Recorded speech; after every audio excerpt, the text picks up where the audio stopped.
Hello friends, வணக்கம். இது அறுசுவையும் ஆன்மீகமும் சேனலுக்கு உங்களை அன்புடன் வரவேற்கிறேன்.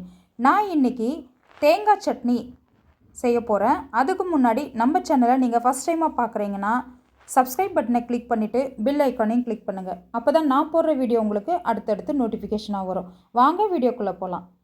தேங்காய் சட்னி செய்ய நான் ஒரு தேங்காவில் அரை தேங்காய் மூடி நான் எடுத்திருக்கேன். இதை நான் குட்டி குட்டியாக கட் பண்ணி வச்சுருக்கேன். இந்த மாதிரி பாருங்கள். இந்த குட்டி குட்டியாக அளவுக்கு நீங்கள் கட் பண்ணால் போதும். வேணும்னா நீங்கள் துருவி கூட எடுத்துக்கலாம். இப்போ நான் மிக்ஸி ஜாரில் இதை சேர்த்துக்கிறேன். நான் அரை மூடி தேங்காவை குட்டி குட்டியாக கட் பண்ணிக்கலாம். துருவியும் சேர்த்துக்கலாம். இது கூடவே நான் பொட்டுக்கடலை போட்டுக்கிறேன். பொட்டுக்கடலை நான் 1/4 கப்பு போட்டுக்கிறேன். இது கூடவே நான் பச்சை மிளகாய் சேர்த்துக்கிறேன். இது ரொம்ப பெரிய பச்சை மிளகாய், அதனால் நான் 3 சேர்த்துக்கிறேன். இது கொஞ்சம் காரமும் கூடுதலாக இருக்கும். உங்களுக்கு வேணும்னா 5 பச்சை மிளகாய் போட்டுங்க, கரெக்டாக இருக்கும். காரம் அதிகமாக வேணும்னா. இது ரொம்ப பெரிய பச்சை மிளகான்றதுனால நான் 3 போட்டிருக்கேன். இது கூடவே பூண்டு ஒரு 5 பல்லு போட்டுக்கலாம். நல்லா வாசனையாக மணமாக இருக்கும். இது கூடவே ஒரு துண்டு இஞ்சி நிறைய போட்டுறாதீங்க. சும்மா இதை விட கம்மியாக கூட போட்டுக்கலாம். அதிகமாக சேர்க்காதீங்க. தேங்காய் சட்னி ஒரு டேஸ்ட்டு போயிடும். கல்லுப்பு சேர்த்துக்கலாம். தேவையான அளவுக்கு கல்லுப்பு. சட்னிக்கெலாம் கல்லுப்பு போட்டால் தான் நல்லா டேஸ்ட்டாக இருக்கும். இப்போ இதை நான் அரைச்சி எடுத்துக்கிறேன். இந்த மாதிரி ஃபஸ்ட்டு தண்ணி ஊற்றாமல் கொரகொரப்பாக அரைச்சி எடுத்துக்கோங்க. இது எல்லாமே ஏன்னா தேங்காவை நம்ம கட் பண்ணி போட்டிருக்கோம். இது எல்லாமே அரைஞ்சி வந்த பிறகு நம்ம தண்ணி தேவையான அளவுக்கு விட்டுக்கலாம். இது சுற்றி இருக்கிறதெல்லாம் நம்ம ஒரு ஸ்பூனால் எடுத்து விட்டுக்கலாம். இப்போ நம்ம தேவையான அளவுக்கு கொஞ்சம் கொஞ்சமாக தண்ணி விட்டு அரைக்கலாம். இப்போ நான் இதை அரைச்சி எடுத்துகிட்டு வரேன். பாருங்கள், இந்த அளவுக்கு இருக்குது கன்சிஸ்டன்சி. இது எப்படி இருக்குதுன்னா பாருங்கள், திரி திரியாக இருக்கும்.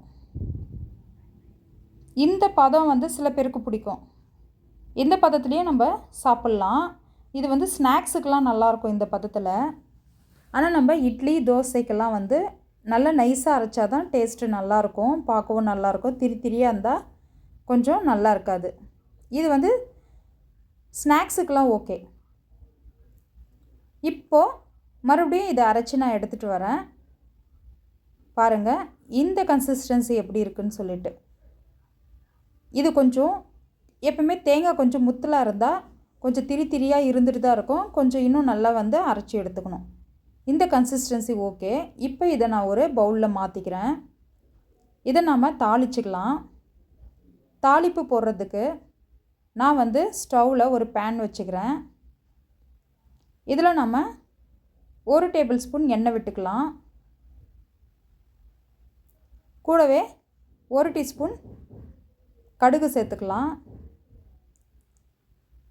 இதில் நம்ம கடுகு பொரிஞ்சதும் கருவேப்பிலை போட்டுக்கலாம். நம்ம ஒரு 10லேருந்து 12 கருவேப்பிலை போட்டுங்க.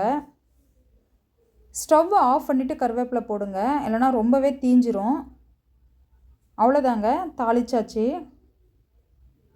இது கூட வேணும்னா நீங்கள் காஞ்ச மிளகாய் 1 கிள்ளி போட்டுக்கலாம். நான் காஞ்ச மிளகாய் போடலை. அவ்வளோதாங்க, சூப்பராக ரெடி ஆகிடுச்சு பாருங்கள் தேங்காய் சட்னி.